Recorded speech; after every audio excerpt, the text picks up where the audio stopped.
Our lead story tonight is over an ugly political fight over what happened in those days of April when we saw people in Delhi dying for the lack of oxygen. The Supreme Court had asked the centre that an affidavit be given or a panel be set up to actually audit what happened in the oxygen demand.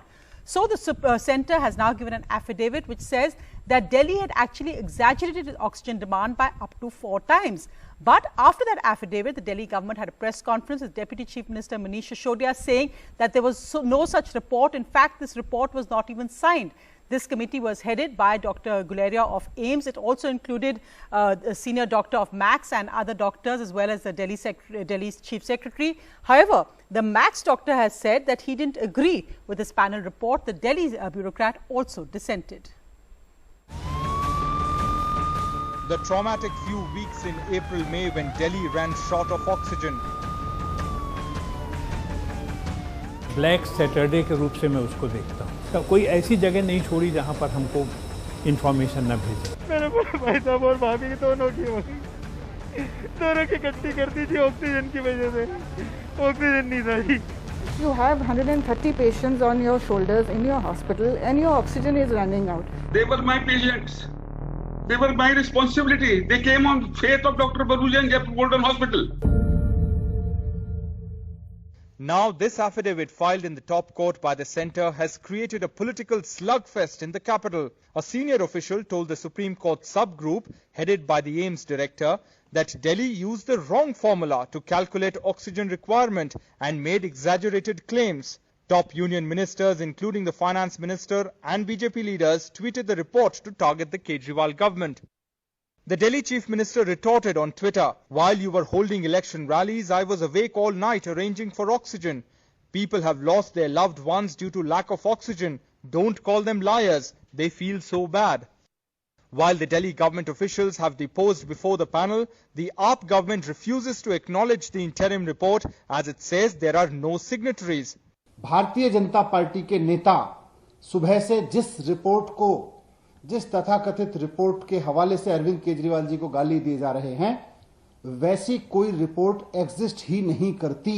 ये विश्वास हम नहीं कर पा रहे हैं कि oxygen को लेकर जिस प्रकार की राजनीति अरविंद केजरीवाल जी ने और दिल्ली सरकार ने किया, आज उसका पर्दाफाश हुआ है। जब यह report interim report of oxygen audit in NCT of Delhi panel के रिपोर्ट में जिस प्रकार का विषय सामने आया है, वो चौंकाने वाला है। The centre's contention is that there's a discrepancy of about 4 times in the actual oxygen consumption claimed versus the calculated formula. The centre's formula on oxygen demand is based on 50% of non-ICU beds use oxygen. But the Delhi government points out that this assumption is not correct for COVID-19, a respiratory disease, and that in fact almost all hospitalized patients need a regular supply of oxygen. The Delhi government says that the panel was yet to do an actual on-ground audit of hospitals to resolve this. The biggest flashpoint was on Delhi's stated demand for 700 metric tons of oxygen in the Supreme Court. The centre has disputed this, saying some hospitals couldn't differentiate between KL and MT and same was not examined while projecting 700 MTs. However, the Delhi government rebutted this, telling the panel that calculation of 700 MT is fully in line with ICMR guidelines and directions of the Government of India, and that this projection was based on active cases, which was around 1 lakh. Interestingly, the objections by the Delhi government were made by its Principal Secretary Home, who is also a member of the audit group. The panel is led by the AIIMS director, Dr. Guleria. Another member, Dr. Buddhi Raja, who didn't attend a meeting on the 18th of May, sent a note saying that the calculation should have been based on actual consumption, including refilling oxygen cylinders, and not on the basis of formula. This effectively means 2 out of 5 members have dissented. The centre's contention is also based on 4 Delhi hospitals wrongly claiming high consumption of oxygen with few beds. For now, the panel has recommended that 300 metric tons should be made available to Delhi on a short basis and additional quota of 100 metric tons also be made available to Delhi. Delhi to keep a buffer stock of 50 to 100 metric tons for any emergency. Current requirement of Delhi is between 290 and 400 metric tons. On 30th June, the top court will take up issues relating to the pandemic, vaccine policy, availability of oxygen, etc. the hearing on that day is likely to be stormy, with the centre and the Delhi government taking their political fight to the courtroom. With Sharat Sharma in New Delhi, this is Arunachalam Vaidyanathan, NDTV. And as we saw those visuals of what happened in April, can anyone say that Delhi didn't need oxygen or got an excess demand of oxygen? Meanwhile, moving to the other big political fight, and this really, Akhilesh, the timing could not have been worse, because just as Twitter is already facing a huge standoff with the Uttar Pradesh government, with the central government, now they managed to block the IT minister's account. What are the details? Yes, it was logged in the morning when they tried to log in to the Twitter account, but it was told that he has violated the US rights and privacy laws, and also about the intellectual property laws. That is why his account was locked for some time. After 1 hour, it was unlocked. But Ravi Shankar Prasad has given a detailed account of what has happened. He says there was no prior information which was given to him by Twitter before locking his account, and also he says that it was locked because he has posted some interviews to TV channels where he was attacking the Twitter. But he is saying that no TV channel has objected to his posting those clips of TV interviews on Twitter. I think details so just there was coming no copyright violation. Are saying that actually this was for a tweet of 2017 where they used a song for, I think Mr. Ravi Shankar Prasad had tweeted a video on Kargil Divas where the song has a copyright violation. But I think the larger point, and Shashi Tharoor also said this happened to him, is that surely there should be some way to intimate to a user before the account is locked. So what is the action likely to be taken against Twitter now? Because the minister seemed very, very upset. Yes, minister is upset, and he is saying that of course the Twitter has lost the legal shield because it has failed to follow the IT rules, the revised guidelines. The Twitter is not following that, and it does not have the legal shield. In the coming days, of course, we will see that more tussle taking place between the government and the Twitter, because we know that now the Twitter is also involved in a legal fight, and there are various cases filed against the Twitter officials. So in the coming days, we can see that more things will take place, and of course, the last word has not been said yet in this tussle. Right, and of course now for the IT minister, it's a personal issue as well, with Shashi Tharoor also saying this happened to him. So again, cross-party unity now on how Twitter is doing this. But let's just go across to what's, of course, what our main focus is always on NDTV, what's happening on COVID and the current data. Well, cases in the last 24 hours are just over 51,600. They're down there by 4.4%. Deaths in the last 24 hours up very slightly, static still at over 1,000. Tests are also down. I mean, that's not good news. The daily positivity rate, however, is below 3%. And for the 18th straight days, below the 5% mark.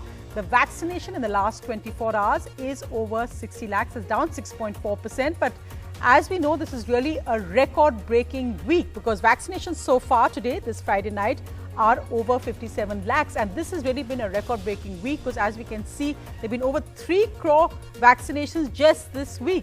And India began its COVID, high since India began its COVID vaccinations in January. So the daily vaccinations averaging over 65 lakhs per day. That's more than double last week's average. So good news there on India's numbers, over 3.2 crore vaccinations just this week since the centre's new policy. But here's the other big worry, and this really is about fake vaccines being given. We just reported yesterday that in Kolkata, somebody gave an anti-UTI drug. Now in Mumbai, saline water was given instead of the Covishield vaccine, and in Bihar, we can see this nurse injecting an empty syringe into this man's arm. But the biggest fiasco seems to be coming out of Mumbai, where at least 2,000 people were given saline water instead of what they claimed was the Covishield vaccine. And prima facie, saline water must have been administered. We suspect real vials, real vaccines, which were used, whether they are crushed or not. They are claiming that those were crushed, and those were refilled and with this kind of saline water, distilled water. Shocking revelations by the Mumbai police. 2 doctors arrested for a massive vaccination scam. At least 2,000 people may have been injected with saline water instead of the COVID vaccine for which they paid. The police have registered 7 cases and arrested 10 people, including the doctors, and freezed the bank accounts of the main accused. The police have also recovered around 12 lakh rupees from the accused, but the key part of the investigation is tracing the journey of the vials that were used.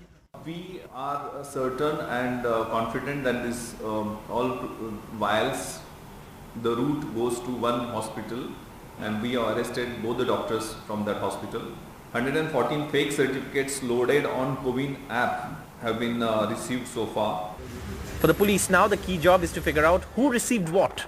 The hospital, Shivam Hospital, where the vials seem to have come from, has not been able to tell the police the exact usage of their vaccine stocks.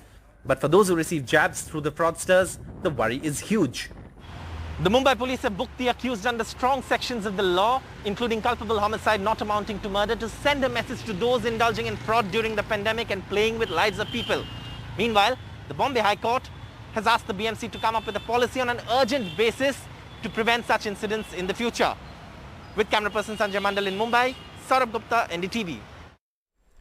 Well, in some good news, the government has announced relief for taxpayers who were hit badly in the second wave. The announcements include tax exemption for expenditure on COVID treatment, also a concession on the ex gratia payment received because of deaths due to COVID.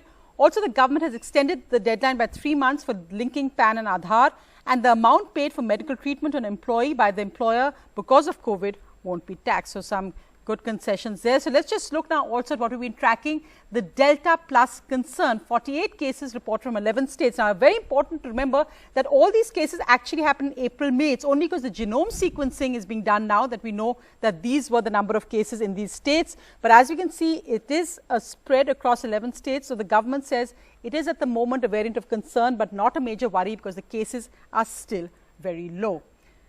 Well, a quick look at some other news. Sharad Pawar, NCP chief, was at a press conference today. Not surprisingly, all he was asked about is a potential third front. He did say that any front needs to look at the role of a collective leadership. But here's what he said when he was asked, will he be leading the new front?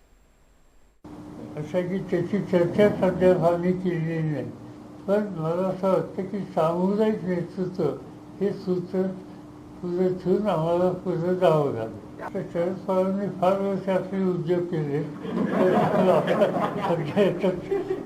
त्यांना मदत करणं, मार्गदर्शन करणं, त्यांना शक्ती देणं, त्यांना एकसंघ ठेवण्यासाठी प्रयत्न. So Sharad Pawar there taking a joke at himself with, of course, him being called an eternal Prime Minister in waiting at some point. Meanwhile, let's look today at a story of hope. The young, bright cadets from Kashmir joining the Jammu and Kashmir Regiment of the Indian Army. 614 young cadets there felicitated by the reviewing officer. A proud day for these cadets and their families in the Army now.